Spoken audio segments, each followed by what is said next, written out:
दोस्तों आज की ये कहानी किसी फिल्मी हीरो की नहीं, किसी एक राजा की नहीं, बल्कि एक ऐसे पुराने समुदाय की है जिसने भारत की मिट्टी को अपने मेहनत, अपने खून, अपने आत्मसम्मान से सींचा। भारत का वह समुदाय जिसे आज यादव के नाम से जाना जाता है, लेकिन जिसकी जड़ें अहिर कहलाती हैं। आज हम जानेंगे अहिर कौन थे, यादव नाम कैसे पड़ा, युद्धवंशी क्षत्रिय असल में कौन है और क्या वास्तव में अहिर भारत का सबसे प्राचीन समुदायों में से एक है। अहिर एक ऐसे समुदाय है जिसकी पहचान केवल एक जाति तक सीमित नहीं है, बल्कि ये संस्कृति, परंपरा, अर्थव्यवस्था का एक जीवित उदाहरण है। अहिर का परंपरागत पेशा पशुपालन, दूध उत्पादन, कृषि, गांव की आत्मनिर्भरता, अर्थव्यवस्था को संभालना। इतिहास में लिखा है कि जब पहले आज की तरह फैक्ट्री, डेयरी और बड़े उद्योग नहीं थे, तब भारत का दूध, घी और दही अहिर के भरोसे ही चलते थे। अहिर सिर्फ दूध बेचने वाले नहीं थे, वो ग्रामीण जीवन के तालमेल केंद्र थे। ये सवाल सदियों से पूछा जा रहा है कि अहिर और यादव में अंतर क्या है। सच ये है कि अहिर कोई अलग जाति नहीं है और यादव कोई अलग जाति नहीं है।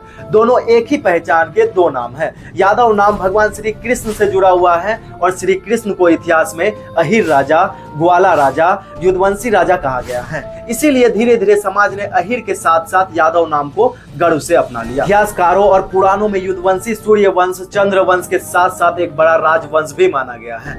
और युद्धवंशी क्षत्रिय श्री कृष्ण वंश, श्री कृष्ण राजा भी थे, योद्धा भी थे, नीति निर्माता भी थे, युद्ध रणनीतिकार भी थे। यदि श्री कृष्ण क्षत्रिय थे तो उनका वंश भी क्षत्रिय ही हुआ।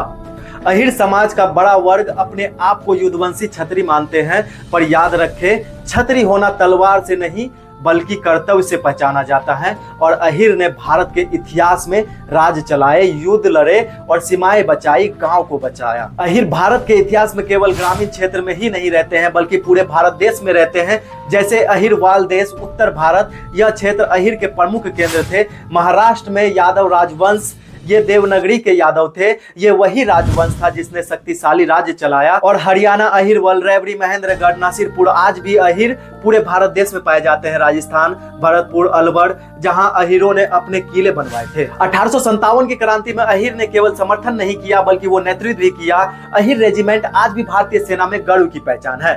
ब्रिटिश अधिकारी लिखते हैं कि यादव सबसे जिद्दी सैनिक होते हैं, उन्हें झुकाया नहीं जा सकता। अहिर समाज में अतिथि देवो भव, नारी सम्मान, गो संरक्षण, श्रम सम्मान परंपरा भी मौजूद है। पहले गाय को खिलाओ फिर खुद खाओ। श्री कृष्ण मथुरा, वृंदावन, गोकुल, सब जगह ग्वाले अहिर युवक श्री कृष्ण के वंशज हैं। अहिर संस्कृति की आत्मा बन गई है। आज यादव राजनीति में, सेना में, बिजनेस में, शिक्षा में, भारत के कई मुख्यमंत्री, प्रधानमंत्री, सेना अधिकारी यादव समाज से रहे हैं। और सबसे जरूरी बात, यादव होना जाति नहीं, जिम्मेदारी है। इतिहास को समझो पर नफरत मत फैलाओ। अगर आप यादव हो तो गर्व करो, लेकिन घमंड मत करो। अगर आप यादव नहीं हो तो सम्मान करो, क्योंकि ये इतिहास है।